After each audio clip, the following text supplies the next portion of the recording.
Welcome to the Free Speech Nation podcast with me, Andrew Doyle. Today, I'm delighted to welcome my guest, Christina Sommers. Christina is an author and academic who was Professor of Philosophy at Clark University and is currently resident scholar at the American Enterprise Institute for Public Policy Research in Washington. She hosts a video blog called The Factual Feminist, which is really great. You should all check that out. And her books include Who Stole Feminism?, Vice and Virtue in Everyday Life, and this one which I have here, The War Against Boys. Christina, thank you so much for joining me.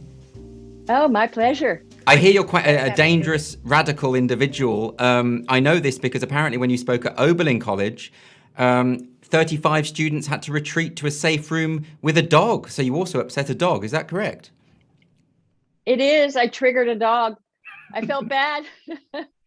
35 students set up a safe room where they could flee if I said something distressing. And it didn't take long before they fled. It was absurd, but this was a few years back, but it was my first taste of the new culture on campus. And I've been lecturing on campuses for many years, and as a moderate feminist, I have tangled with radical feminists over and over again. We debated, we disagreed. Sometimes it was unpleasant, but often it was civil and friendly. We'd have drinks. No one invited me. Well, actually, I was invited for drinks at Oberlin by the students who invited me, which was a group of libertarian kids. But I had to have a police escort. I mean, that's incredible. And yet that seems to have become quite the norm today for certain speakers on certain campuses. I presume when this happened, it wasn't the norm at that point.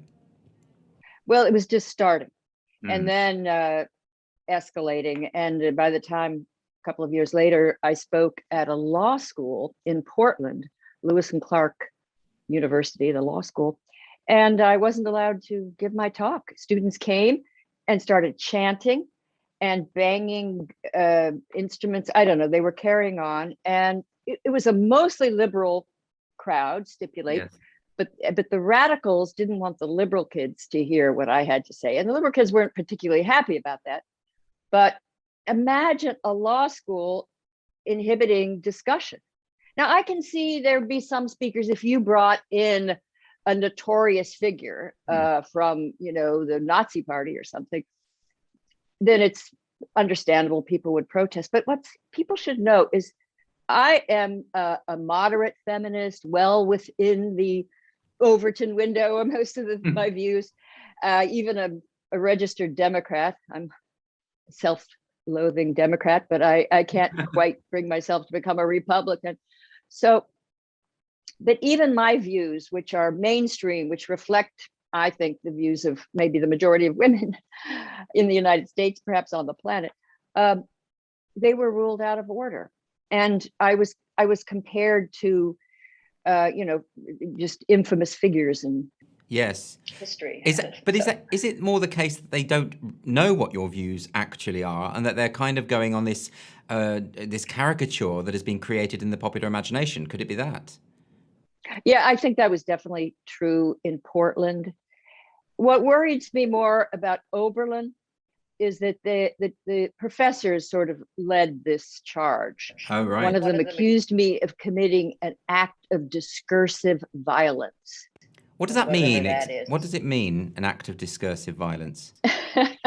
I guess, some kind of a crime against humanity through my language. Through your dangerous words, your violent words.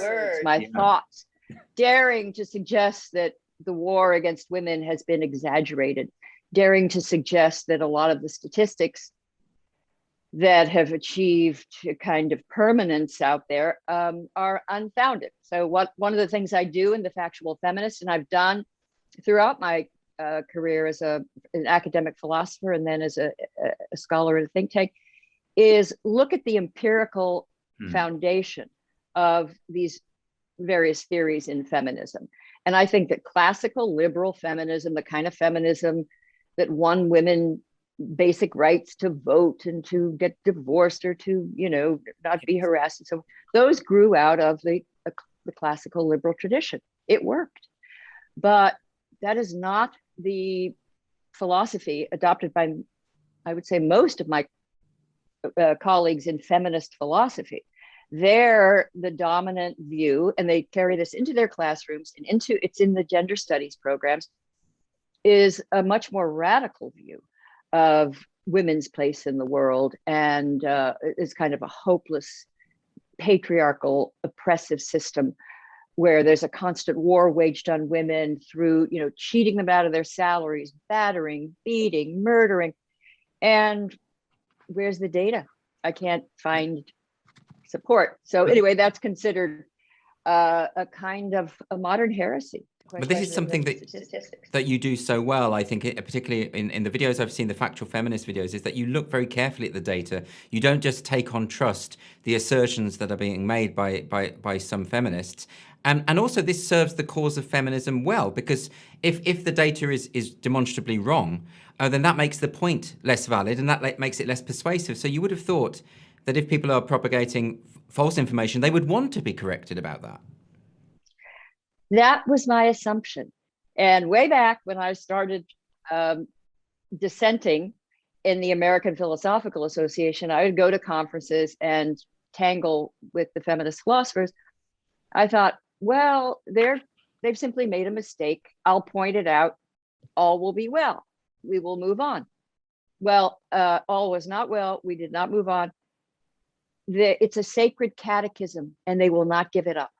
And the idea that the average woman, faced the risk of being brutally beaten by her husband. The average woman or college girl has a loss of self-esteem and is likely, vulnerable to all these ills. I mean, some young women are vulnerable to all sorts of things, but when I look at the data, I look at young men in American society or British society, young women, and it's true, there are some privileges that men enjoy, but there are many privileges that women enjoy and that men don't have.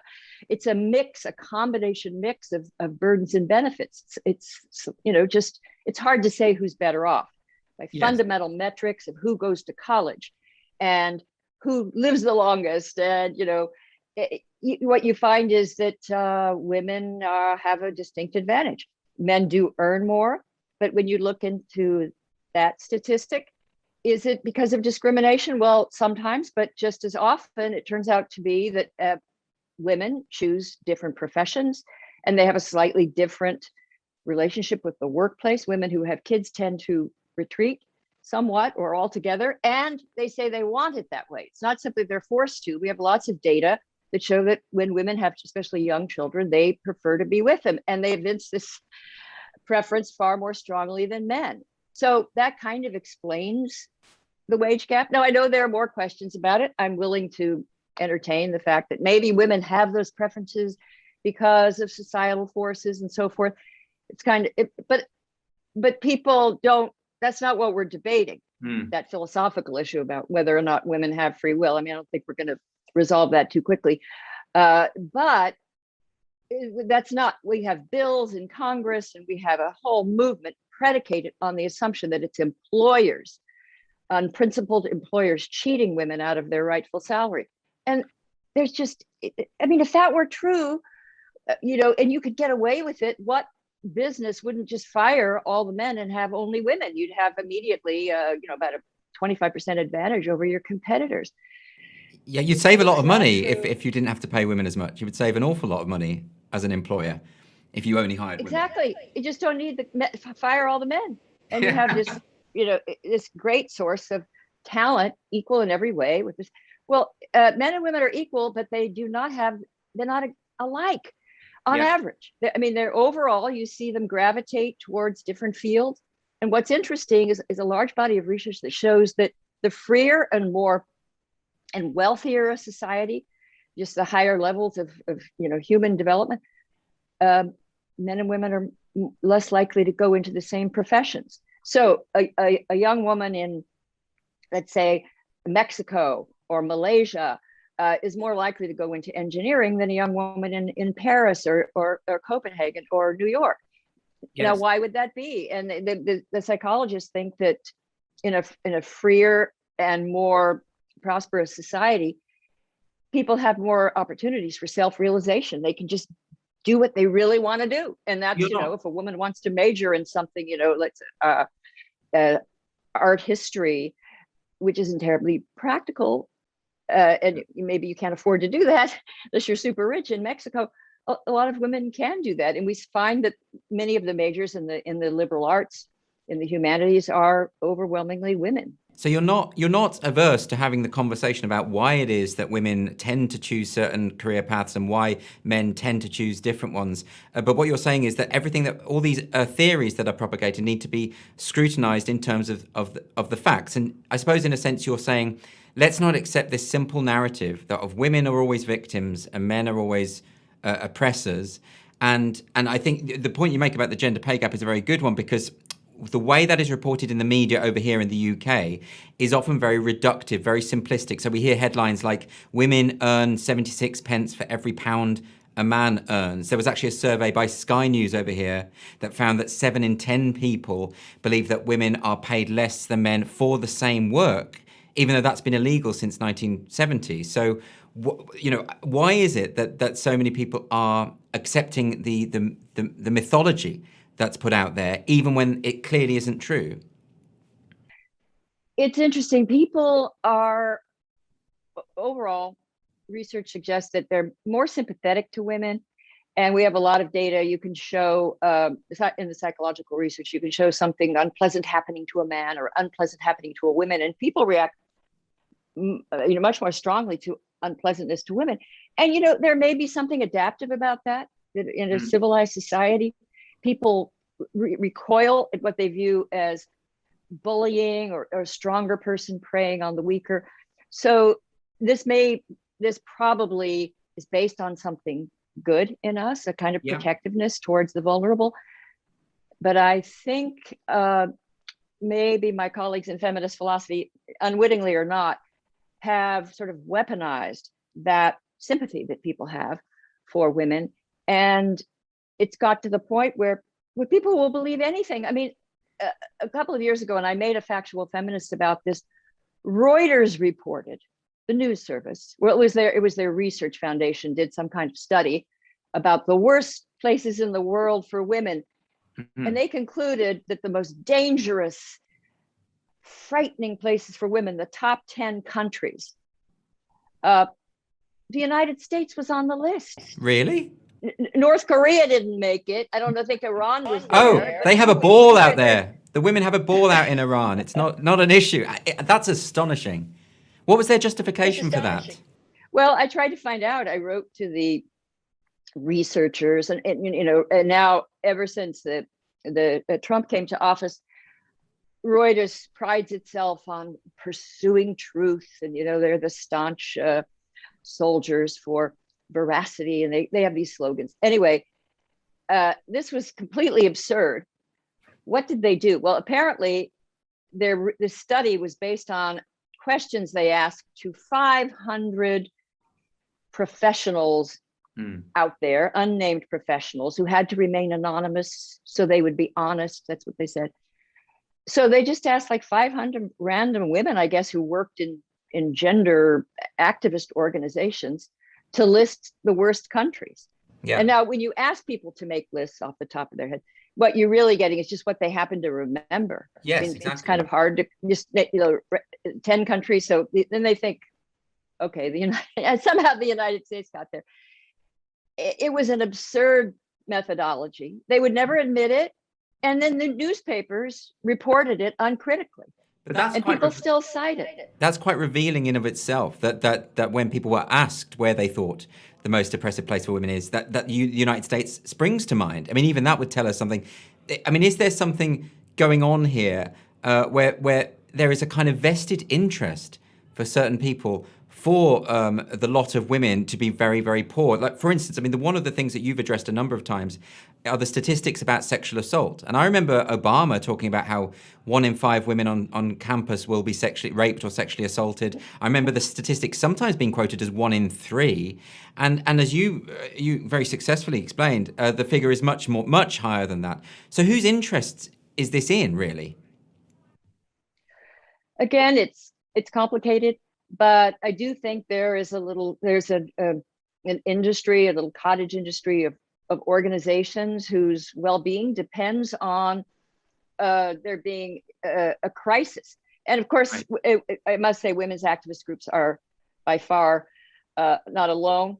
Most activist groups across the political spectrum will take the problem they address, and in an effort to raise awareness, they will embrace eye-catching statistics. These are known as killer stats.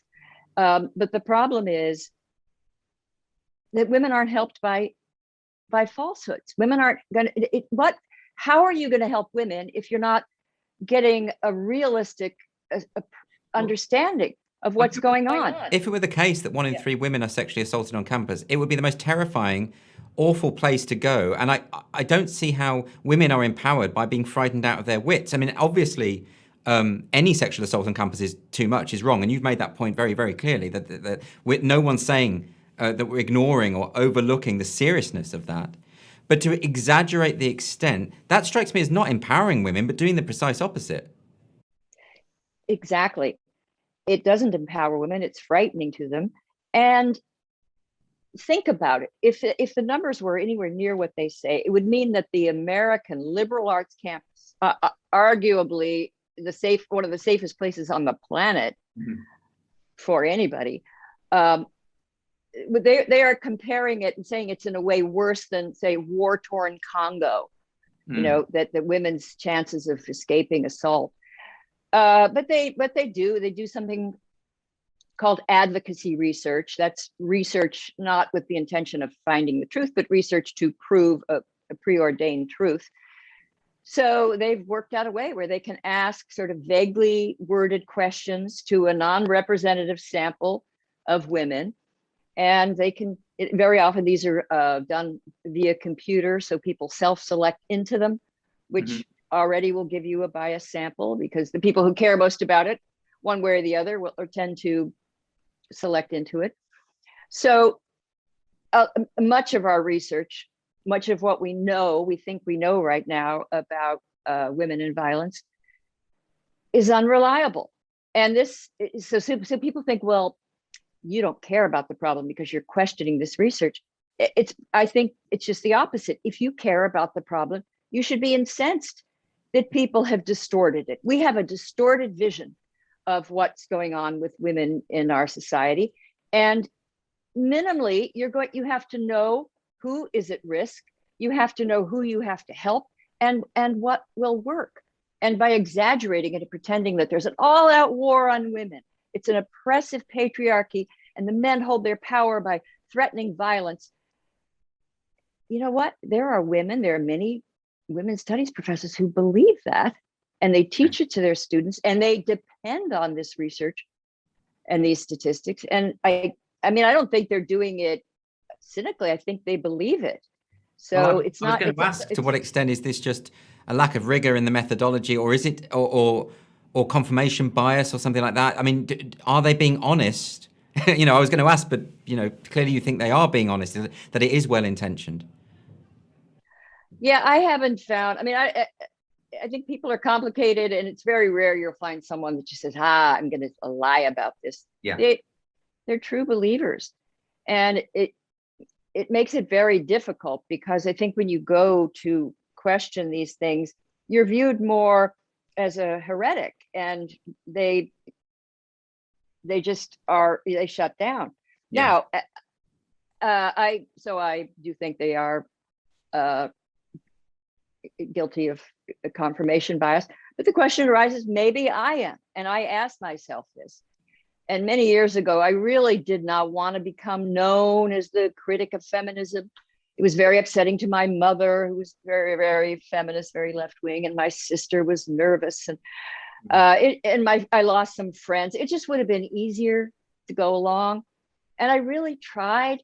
I tried to raise my consciousness and see what Catherine McKinnon, this radical feminist, was telling us was going on in the heteropatriarchal, capitalist, oppressive system. And I just couldn't see it. Every time they would make a claim, I would think, okay, well, so there, vast numbers of women. For example, when I was writing my book, Who Stole Feminism, the claim was everywhere that is in the United States, 150,000 girls were dying every year of anorexia, this eating disorder where they just waste away. And one celebrated feminist said that it was a disease caused not by nature, but by men. So the idea was that men, by these impossible standards of beauty they were holding us up to, were killing us. Well, the statistic was just a mistake. Some professor, Joan Jacob Brumberg at Cornell, had misread a brochure, which gave the total number, I don't know, of people who had eating disorders. Somehow she took that for deaths every year. Oh, right. That's three That's quite a times serious error there. It was a serious error. Not It trivial. was repeated for years. It was in women's studies textbooks.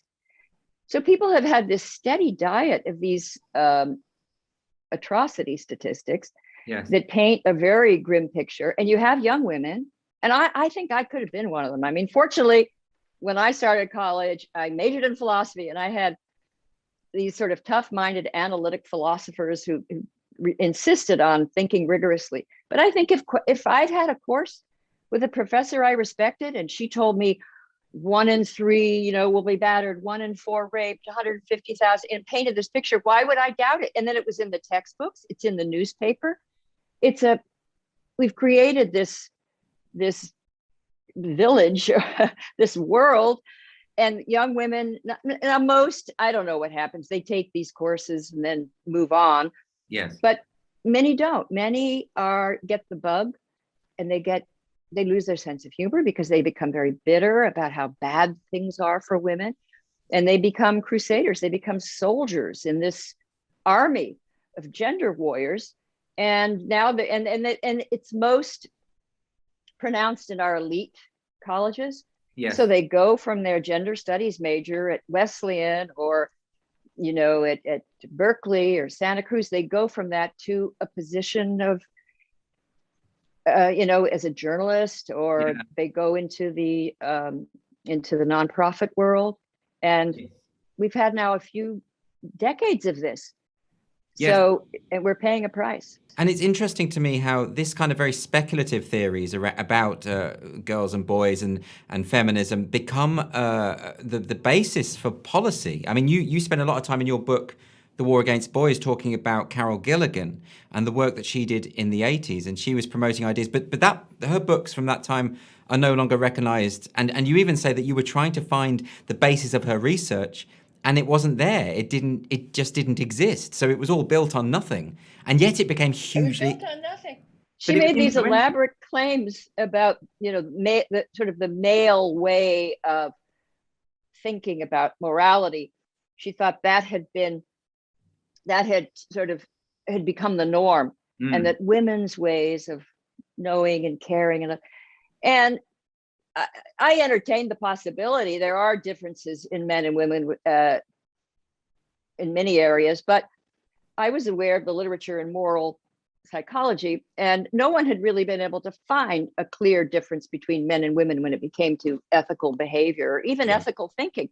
If you look at students' response to, you tell them some kind of moral quandary, and then you look at the responses, people haven't been able to show, oh, well, that's obviously a man, that's obviously a woman. I found that in my philosophy classes.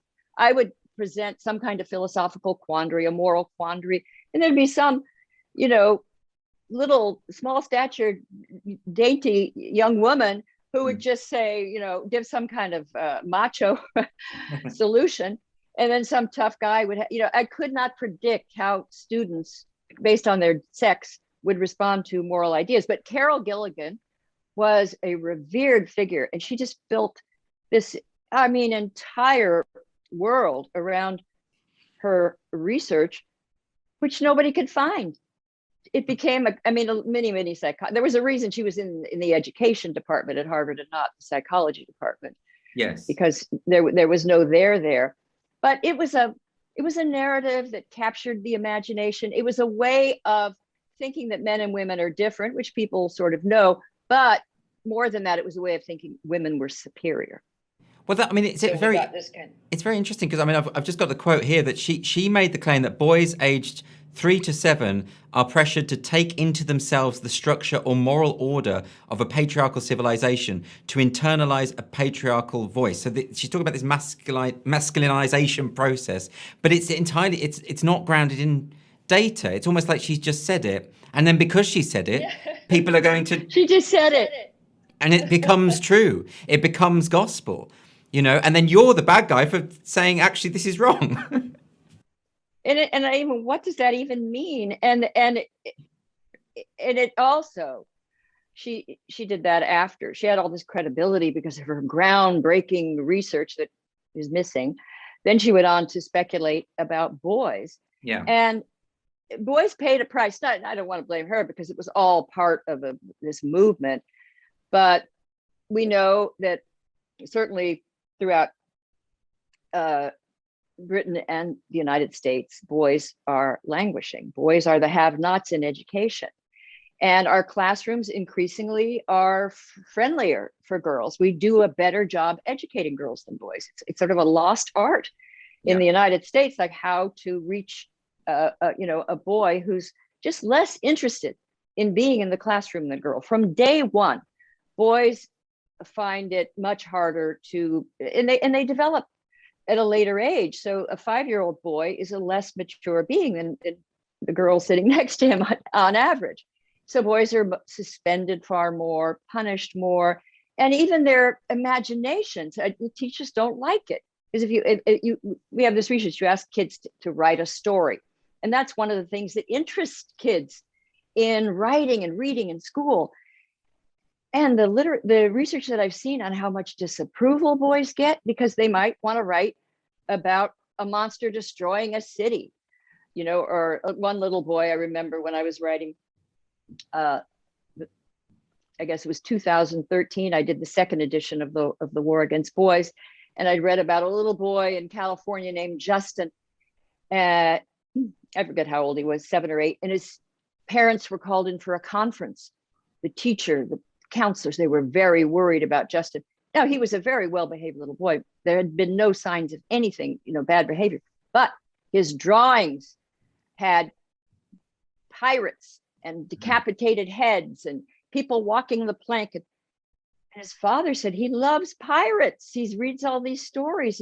And I'll never forget, the father just said, how can a teacher who has so little sympathy with my son's imagination, how is she going to teach him anything? Yeah, that's a good question for all of our schools. Because whilst we could people have a tendency sometimes to exaggerate the differences between men and women. It's undeniably the case, and research shows, as you've pointed out in your book, that young children, boys and girls, they play differently, they have different interests, and I think at the core of what you're arguing in the book very much is that there's a kind of movement to re-socialize boys as though they were girls, almost to suggest that things like rough and tumble play and the kind of things that boys generally, and of course these are always generalizations, but generally enjoy and get more out of than girls, that in a sense is a kind of precursor to violence, like they're kind of proto-criminals, and it's an early sign of what we now call toxic masculinity, and that needs to be ironed out by treating boys like they're girls. And yet, as you say, we've had many decades now of people trying to do that. It doesn't seem to have yielded results. It doesn't yield results. And if you talk to any expert on, sort of things like children's playground dynamics, behavior, there's a researcher at the University of Minnesota, Anthony Pellegrini, and he has observed that rough and tumble play, sort of mock fighting and chasing and sound effects, bam, boom, all kids do it, but boys do it like all the time. Yeah. The typical play of the girls will do it, but not nearly as much on average. As you say, there are exceptions. We're talking about the rules. Boys do it. Girls, there's a lot of imaginative theatrical play, playing school, playing house, turn-taking games, or especially going in a corner with a best friend and exchanging confidences. You just don't find many boys doing that. And the girls get bored with the rough and tumble play. But parents, teachers like the way the girls play. It's calmer, more reassuring, less. But what Anthony Pellegrini and others found is the boys, when they are rough and tumbling, it is not a precursor to violence, quite the opposite. Boys who are good at it, well, first of all, they make a distinction. In violence, kids are angry, they part enemies, there's tears. In rough and tumble play, it's the exact opposite. They're exuberant, they're happy, they're forging friendships. It's a critical part of healthy male development. And not even even in other species. I mean, you can see this in other primates, the way the males play. It's different from the way the females play. And both are important to the well-being. And I welcome a society that if a kid defies the stereotypes and the girl wants to play like the boys, then we want to encourage that, and tolerance, fine.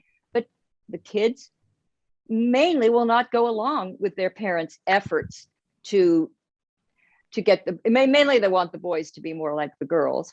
Yes. And the boys aren't cooperating. They try to get them to play with dolls, and they will end up using, playing catch with the dollars. I mean, they don't play as, well, they're required. You mention in your book, I might just quickly read this anecdote from your book, when you say, when my son David was a high school senior in 2003, his graduating class went on a camping trip in the desert. A creative writing educator visited the camp and led the group through an exercise designed to develop their sensitivity and imaginations. Each student was given a pen, a notebook, a candle, and matches. They were told to walk a short distance in the desert, sit down alone, and discover themselves. The girls followed instructions. The boys, baffled by the assignment, gathered together, threw the notebooks into a pile, lit them with the matches, and made a little bonfire. And as you say, the teacher here was horrified by this behavior, because it does sound a bit like Lord of the Flies. It does sound like, oh my God, these boys are going to end up. So would it not be better that the boys learned how to play like the girls? Would that not help them, I suppose? That would be the theory. Well, in this case, these were all well-behaved boys, and they were good students. There was no proto-toxic masculinity in this group. Telling boys, discover yourself. I mean, come on, it's too much. This is a teacher that had, I don't even know if I would have liked that assignment, but I think a lot of people would be put off, but it was a horrible thing to do. She could have asked them to do something else. To me, I understand it. Now, it was a camp. If it was school, they were disobeying. It's one thing. This was a camp. It was supposed to be fun. And they were having fun. Like, it is fun to make a bonfire. It is fun. That kind of, it's not actually destruction, is it? It's play. It's something else. Yeah. I just thought, I tell the story because I just thought it was funny and so typical.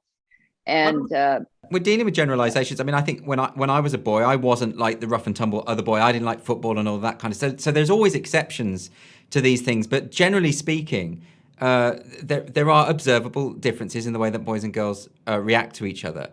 And I noticed, your first edition of that book was, 2000, then the second edition, 2013. Now it's 2021, and it doesn't feel like anything's changed. It feels like you might need another version of the book, because I think of the Gillette toxic masculinity advert, which you may have seen, where they depict boys playing and sort of play fighting, and the advert suggests that you should intervene because the idea of boys will be boys is actually quite a damaging thing.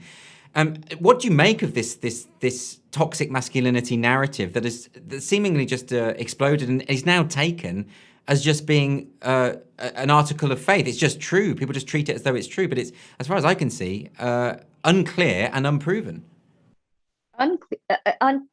Unproven. And just think of this: so many little boys just exist in this environment of disapproval. It's a terrible thing to do. It's one thing if a man encounters somebody with some twisted theories about masculinity, but what if you're a little boy and it's your mom or your teacher, somebody who has power over you? And I don't think we have examined the mistreatment and psychological damage we do to boys, because we're addicted to these, I'm sorry to say, sort of fake numbers about how bad things are for women. We vastly exaggerate women's vulnerabilities, and we completely deny or overlook those of men and little boys, including their health. I was surprised to find in the United States, obesity is more common among young men than women. I don't know. That was when I wrote the book. Maybe it's changed, but at the time there were more boys. I was surprised to see that in the United States, almost any, like alcoholism and drug addiction and that, violent death. I mean, it's far more males than females. That we need to pay attention, and not just to the bad things that can happen to boys, but also the goodness that boys do, and the positive masculinity that is far more common. And psychologists or sociologists once made a distinction. There is something called pathological masculinity, I guess, or what did they call it? Hyper masculinity, where you prove your manhood by destroying things and preying on weaker people and just being malicious. That is not normal masculinity. Normal masculinity, a normative masculinity, is the opposite. You don't, men who have positive masculinity, they don't destroy, they build. They don't prey on weak people, they protect. That's interesting. And I would say that's far more common in the majority of men.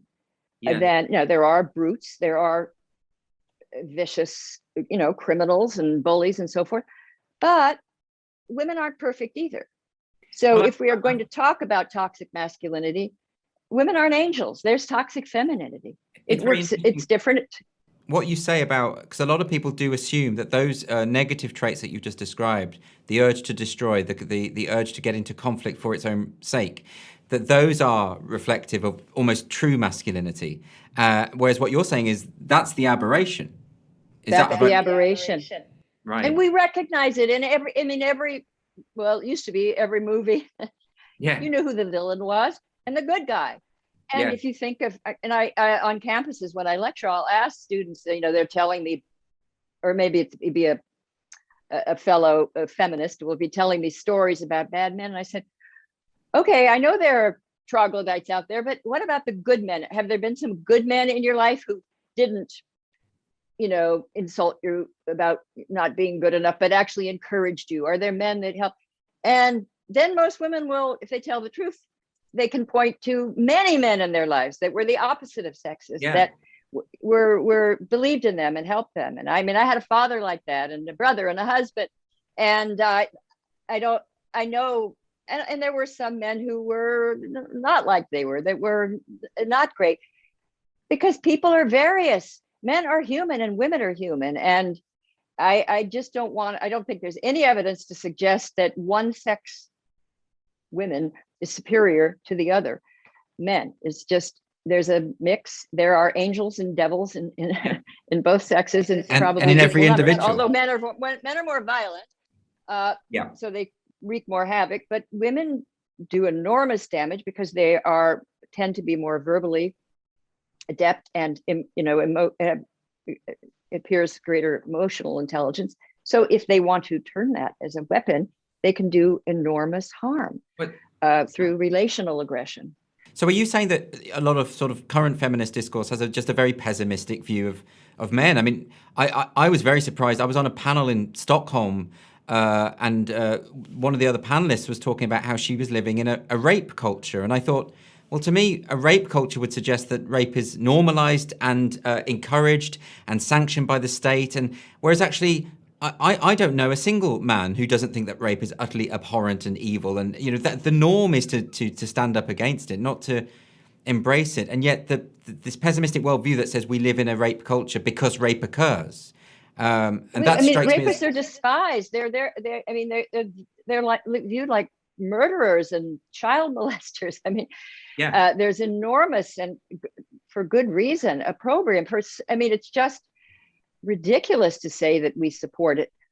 However, I think what they're really talking about when they say rape culture is they would argue that, because I've come to learn this on the campus and through recent readings, that the entire approach, a man's approach to a woman, the idea that he has to seduce her, that she's unwilling, and that this whole approach was created by patriarchy, and that leads to the rapes and things.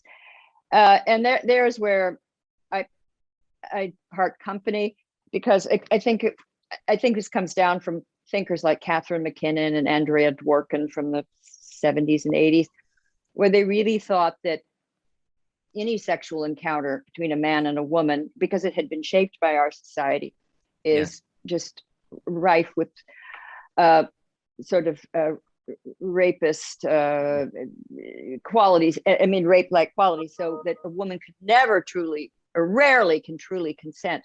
And I was once in a debate. That was a terrible thing, with Roxane Gay in Australia. It didn't go well because she wouldn't even look at me and called me I think she called me a white supremacist or something like that. I'm not sure where that came from. But anyway, someone in the audience said that she didn't like me questioning the statistics or something because she was a victim of rape. And I felt bad that anybody, I mean, my God. Mm-hmm. But then somehow she went on and said, yes, she had been, she was still suffering. She'd been with her boyfriend and he was depressed and he sort of talked her into sex, and she really didn't want to, but to make him feel good, she had sex. That was her rape, that her boyfriend had talked her into sex. And so seduction, you mean? Oh yeah, or like a lot of married sex. No, not really, but one person is more in the mood. Yeah, no, if it sounds weird, but just ask the college students. They seem to think that that's coercion, and that coercion of that kind is rape. Now, I think they're just confusing so many things there. I think they're taking a complicated human dynamic that cannot be policed, mm-hmm. And that the language taken from criminals and monsters and bring that into a complicated thing. Now, of course, there can be coercion, and there can be, but just to take something like that, but this young woman is walking around thinking of herself as a rape victim. It's like we would take cancer and redefine it to include, if you have a rash or if you have a cold, it's all cancer. It's cancer. So you're First saying of all, what the hell? Are you saying there's a kind of concept creep there, therefore, whereby a violent sexual assault is conflated with a regrettable sexual experience, I suppose? Exactly. Regrettable, and the other one is any sexual encounter that involves alcohol. Okay. And two people are drunk, and that doesn't mean, I mean, of course, if someone's passed out and you have sex with them, that's certainly a violation and a rape. But what if somebody has just had a couple of margaritas and you've had a couple of margaritas, well, which defines a lot of sex, by the way. So vast amount of seemingly enjoyable sex. I know people who would never have had sex if they didn't get drunk. That's just sort of part of it. Well, yeah, it because it lowers inhibitions. Yeah. So do you think that a lot of this concept creep that you're describing, which is regrettable because feeling as though you are a victim of something much worse than you've actually experienced is not good for you psychologically. Do you think this has come about because of the Me Too movement? Do you think that has made a difference? It's long before that. Mm-hmm. It's I mean, maybe it's a very old idea. I mean, there was all sorts of ways, and I guess I call this a sort of fainting couch feminism, a style of feminism where it views women as sort of helpless maidens who faint at the first hint of male forwardness or in the presence of a risque joke, they faint and so forth. And it's like we're raising a generation of young women who are suddenly mortified and feel violated to their core because maybe, they have some regret or it didn't go the way they wanted, or they're disappointed. And I mean, we had a feminist revolution so women could be viewed as equal to men. But I think in many quarters, we're reverting to an old-fashioned protectivism where women are put upon by men and must be protected. Would you accept, though, that there is an argument that, because for so long, for instance, women who had been sexually assaulted, who went to the police, often just were not believed, and that therefore there's something to be celebrated in the fact that more people are, coming forward about these things? Oh, absolutely. And that's why I think it's a godsend that they and I thank the feminist movement because they led the charge on this to have, for example, in police departments, experts on sexual assault, to have rape kits, to just make it more easier and more possible for women to report these crimes. And I also think that the Me Too movement initially, and it's a little bit continues, it was necessary. We needed to bring the workplace, even the relations between men and women in general, they had to be brought up to 21st century standards. Yeah. And apparently we found there's a lot, looking even the way we hear today, like Governor Cuomo was apparently carrying on. I mean, you just hear that, and I don't know what to think, what he was thinking, but that I am just glad we live in a world where women can report it, and men are getting the message that that's not okay to treat women that way. Yes, but I suppose your critics might say that by drawing attention to the fact that there are degrees of sexual assault, and then there are some things which are not sexual assault at all, but are simply rebranded as such, they would say that you're actually denigrating the experience of women who want to talk about what they've gone through. I don't see how we're helped by confusion and incoherence. There's no women who are victims of violence, women who suffer sexist injustice. They need truth and good, clear thinking. They're not going to be helped by hype and spin, twisted theories. You know who's going to be helped by that? You know, these gender studies activists in there, and it supports the tales they want to tell about the world, and that can be career enhancing for them, I guess. But it's not going to solve problems. If I thought this solved problems, I mean, I might have some tolerance for it, but it's the opposite. It's actually covering up problems. Like when I was looking into the data on wife battering and intimate violence, I just discovered a lot of surprising things. Like people want to say, well, that's a pathology of patriarchy. Well, it turns out that in gay couples, levels of violence among lesbians and gay males are about the same as heterosexual. So it's a pathology of intimacy. It also turns out that women do a lot of hitting and scratching and throwing things and injuring. Men are stronger and bigger, so if you come to blows, the woman is going to be hurt. But there are lots of men. If you do a study, you find like surprising numbers of men who have been physically attacked by women in their lives, and more than men. And that includes minor, slapping and pinching and things. So it was a complicated picture. But I talked to this one researcher who'd been a kind of pioneer trying to raise consciousness about women truly at risk from the sort of these cold-blooded batterers who just, instead of, these are men, like when they would get violent with their wives, instead of their heart rate going up, it went down. And any woman that is with a man like that, and it's usually a sort of sociopathic man with women, she's in mortal danger, and her chances are, her life expectancy, if she is with such a man and she leaves him, her life expectancy is short. And he calculated that there were, I don't know, I forget the number he gave, like a few thousand women right then. And he said, we have to find a way to get them. He said, but the feminists have gotten in the way. So what we needed, now they stipulate, there are women's groups that have now developed what they call a lethality index, and hopefully are raising awareness among police and counselors and others of a desperately dangerous situation. But those cases are horrible and horrifying, and we read about them. You despair. Like The Burning Bed was a movie about a woman, who burnt her husband to death, but you kind of rooted for her because of the hideous beatings she had sustained over and over again. But the women's groups, too many of the radicals have taken that extreme tragedy and kind of held it up and tried to insinuate that it was somehow close to a norm. Yeah. It was not a norm. If you hear about people, if you really look at the data, you find that there is violence, mild violence of slapping and pushing and shoving in younger couples. the police are called to, they're called Saturday night brawlers. The police go to the same houses. Usually there's drug, alcohol involved, but it's not really a manifestation of patriarchal oppression. It's just, it's qualitatively different from the case where a woman is in mortal danger. Yeah.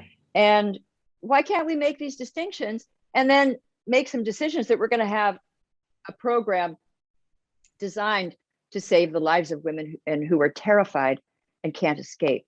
So what you're saying is this kind of feminism, which I think this is what you mean when you talk about victim feminism, is it, where it accentuates the negative experiences as though it's the norm when it's not the norm? Well, it teaches women that their lives are just riddled with trauma. Right. Now, this young woman who described, having to have sex with her boyfriend because he was kind of whiny and, said he would be, I forget the exact details, but it was not what I would call an assault by any means. She probably thinks of herself as a survivor and refers to her trauma. So if this message is being put out there that women's lives are inherently and inevitably going to be traumatic, does that not risk, in a sense, perpetuating trauma or creating trauma where it might not be? It's the opposite of empowering. Feminism was supposed to be the fight to have equal opportunity with men, equal liberty, dignity. This is to me a reactionary movement. It's a betrayal of feminism. It's saying women need special protections, and women are infinitely vulnerable. Yeah. These horrible, and it's taking young women who are arguably facing a world where they have more opportunities, they have best education. There have been few women in the history of the world with more possibilities. And at that very moment, we turn around and tell them, no, the world is rigged against you. It's absurd.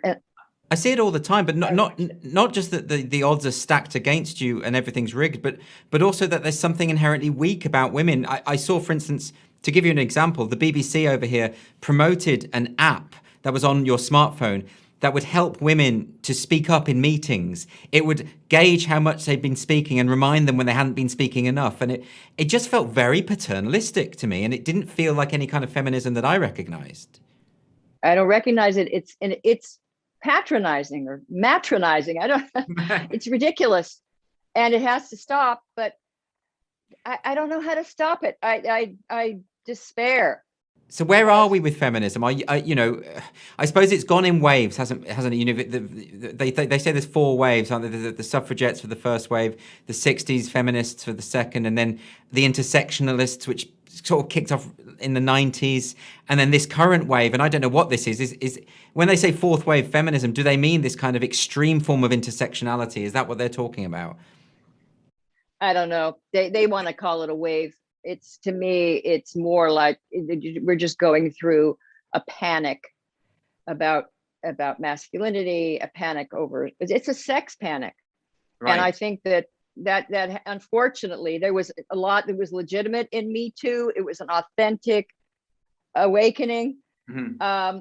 But quickly the radicals moved in and then wanted to go after men, not just the Harvey Weinsteins and the serial harassers and so forth. They wanted to go after, a guy who made a joke in a library and a woman overheard it, or yeah. They would call it intellectual harassment. If a man questions feminist statistics, he can be in trouble. So we've seen a lot of men sort of wrongly accused and punished and shamed and excommunicated, like that. There was that shitty men's in media list that was circulated in around, and many of those men were either they did nothing wrong, they were just people just lied because these were anonymous informants just on this list circulating on the internet, and people thought, oh, this is wonderful, what a breakthrough. No, welcome to McCarthyism. I mean, that in anonymous informants, and people on some of them were guilty. Most of them weren't, or what they did was not worthy of punishing them, and they were punished and humiliated and shamed And fortunately, several feminists did speak out against this, but I think we have to speak out more vociferously in favor of due process and basic fairness, and also some kind of proportionality in punishment. It's one thing if you're... Yeah, go ahead. I keep hearing the phrase sexual misconduct when someone hasn't broken a law, but the behavior is just looked down upon, and you know, and that kind of thing. I mean, what you're describing is almost like a kind of anti-sex sentiment, a puritanism, I suppose. Exactly. And I think we are in a period of hyper puritanism. And I thought the purpose of feminism in my day was to overthrow the sort of puritanical heritage that viewed women as, you know, virginal, and that men had to kind of approach with all of this. There was a sort of protocols of behavior, and we kind of had the sexual revolution, and women could initiate sex, and women could say they like. And suddenly, that was my generation, and I had allies that agreed with me. That I still do. Kathy Young and Camille Paglia, Katie Roiphe. We spoke out, and I think we made a difference in the first culture war in the 90s. Yeah, and we had the media behind us. So, you know, the New York Times published Katie Roiphe's piece that sort of really cast doubt on the so-called rape culture at Princeton and Harvard and so forth. And then the New York Magazine, I remember there was great articles questioning the so-called rape apocalypse and so forth. Well, now, this time around, we don't have the media, because I think the graduates from those courses with Catherine McKinnon and people informed by those fake statistics and that twisted philosophy, they went marching into New York Magazine and the New York Times. And we thought, well, when they get there, they'll have to, you know, they'll mend their ways. No, they didn't. And because they went straight to HR and started making complaints, and they learned that, you know, you could weaponize your your alleged trauma or offense, and here we are. Yeah, I mean, because I remember hearing Camille Paglia talking about how she felt that sex positive feminism had kind of won at one point, but it doesn't feel like it's won now. It feels like something new is happening. Do you think what do you think will happen to feminism now? I mean, and do you still call yourself a feminist? Because now people's associations with feminism is not necessarily the kind of things you've been describing to me today. Yeah, you know, I really don't want to give it up, because I take the long view, and as a philosopher, I look back to the great voices of sex equality, of Mary Wollstonecraft and John Stuart Mill, and then going through the famous suffragists in the United States and in Britain. It's one of the greatest chapters in the human quest for freedom and equality. And just because people come around for a few decades and start twisting it around and turning it into something unrecognizable. However, if you ask people, this is interesting, if you look at the surveys, are you a feminist? To this day, most people say no. Something like 75% say they don't use that, and they ask them why, and I think the number one answer is that, well, it depicts something. It's become too radical, or it's too negative about men. If you asked people whether they believe in equality of opportunity between the sexes, so, you know, social, political, nearly 100%. 100%, right? So why wouldn't that equate to? Because a lot of my because I think that that's why I said Who Stole Feminism was my first book. Someone ran off with the banner, and people don't want to follow that banner. So we need a name for those of us who do believe. I mean, what I believe in is respect between men and women, and enjoying the differences when they're there. And I think men and women should also be able to joke about each other. There's a kind of, now no jokes are allowed, especially, God forbid, a man who made a joke. But well, that's part of the Puritanism, right? That's part of that. Yeah. Oh no, there will no fun, no sex. Even fashions right now. There's a whole. I mean, I'm sure this will change quickly, because women tend to be fond of men, and it's not going to last. to alienate them, but there's a whole movement, not to be subject to the male gaze, as if it's so bad to be looked at as an object of desire. Yeah, you don't want to be obviously there are situations where it's unpleasant, but what's happened is they've just swept aside. And so now there are fashions that are very puritanical, or it looks like. That's what I mean about this discourse around sexual objectification. It's like, well, that's sort of built into our evolutionary history, that people find other people sexually attractive, and I don't see why. And it's built into our art. I don't see why that in of itself is a negative thing. And even I've looked into some feminist theory about the male gaze, and even the theories about the male gaze, some of which came from European philosophers who are a little more sophisticated about it.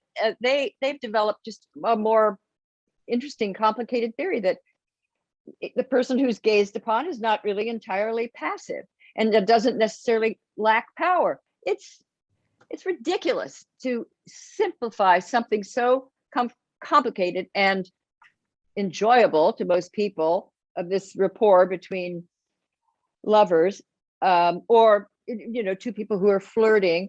But if I was a young man now, you don't know what the rules are. So flirtation, or just I bet there are little boys, heterosexual little boys who want to look at porn, heterosexual porn, and want to look at a scantily clad woman, or like a Playboy centerfold, which, I mean, men more than women are stimulated by visual images of a desirable body part. And women, it's more stories, these bodice ripper novels are more, on average, women read them more than men. But we have demonized men for their gaze. And I'm worried that we've shamed little boys about their enjoyment of looking at gorgeous women and whatever in the Sports Illustrated. But even the Sports Illustrated, I mean, I think what did I read? They were going to have, well, I don't know, I won't go into it, but maybe I'm pretty sure they're going to come back to having women that are desirable to heterosexual men. But, and do you see any sign that this is going to change, that something's going to change here? Or do you think we are now on a kind of trajectory within feminism where it's just going to get increasingly puritanical and increasingly difficult to push back against it? Because anyone who tries to, as you have experienced, to go back to your experience at Oberlin, if you push back against it, the strategy is to demonize any dissent. Right. I think it's going to be tough. Eventually, I mean, I have faith in human nature, and but we could be in for the long haul. I actually think of it more like prohibition, is that a lot of people went along with it, and it really seemed, people were all worked, it really seemed like the solution. And now it did create opportunities for fun. People worked their ways around it. I've heard even I forget who it was, someone suggested college campuses should have the equivalent of speakeasies, but we're not that you could go there and drink, but you could go there and tell jokes and flirt, and just have these places where you could be a free human being, and not be policed and so forth. It could take a long time, because it's people, they've just, in any work environment or education environment, you're at risk of getting punished or shamed, and then it's leveraged through social media. Yeah, it's on your permanent record. So we have kind of realized, Foucault's, what is the panopticon, that society is watching and regulating. Maybe we did it. Yeah, maybe. And as you say, it does feel as though sometimes some of the feminists of today are at war with human nature, really, which I'm not sure is very helpful. I think a lot of the left is, and not just in simplifying, not just in having no understanding, but also not allowing for just human complexity, and not allowing for, well, here's the thing. What really gets me is what's crept into feminism more than ever is cruelty, meanness. Now, this may be largely a phenomenon of Twitter where I see it, but I see these feminist just glorying over the humiliation of someone. Yeah. And not someone powerful. I'm just talking about some schlemiel, gets caught with something, I don't know, and they commit some minor, does something that's considered untoward, and then is humiliated and savaged. And sometimes you hear, losing a job over nothing. Yeah. And then it's there on the internet forevermore. Sympathy. Yeah. And there's this philosopher called Kate Mann, and she believes that we live in this misogynist, world, and she's pretty radical. And she has this word empathy. So we've got all this excess sympathy for men, and that's a bad thing. Well, first of all, we don't have excess sympathy. All the research I've seen suggests we're far more sympathetic to women in similar situations. Mm-hmm. And sympathy for men, people put up with a lot of horrible things. I mean, if it were women languishing by the, millions of women in prisons with horrible conditions, it would be a major issue. We just, we tolerate it. We tolerate a lot of cruel treatment of boys and men that we wouldn't for women. So they're overlooking that. And that now glorying in opportunities to humiliate someone. And that's troubling. And I don't think and I'm generalizing, because there are still many feminists who are like me, who are just want equality. And I think even among young women, and that's why they say they aren't feminists. They are in the positive sense of equality feminism, but they just don't have the anger and the will to wage war. And most of us want our rights, but we're not at war with men, and we don't welcome a gender war. Well, I think that's a very nice way to sum up really what you stand for and the kind of feminism that you stand for. And I really appreciate you coming on and talking about this today, because these are difficult issues, very complicated issues, but you've expressed your ideas so eloquently. I really appreciate it. Thank you very much. Oh, my pleasure. You've been watching the Free Speech Nation podcast with me, Andrew Doyle, and Christina Hoff Sommers. If you enjoyed the podcast, please do like and subscribe, and join us next week when we'll have another fabulous guest. Welcome to the GBNews YouTube channel. You can watch us live 24 hours a day, catch up on your favourite shows, and join in the conversation in the comments below. Don't forget to subscribe and you'll never miss any of our exclusive content.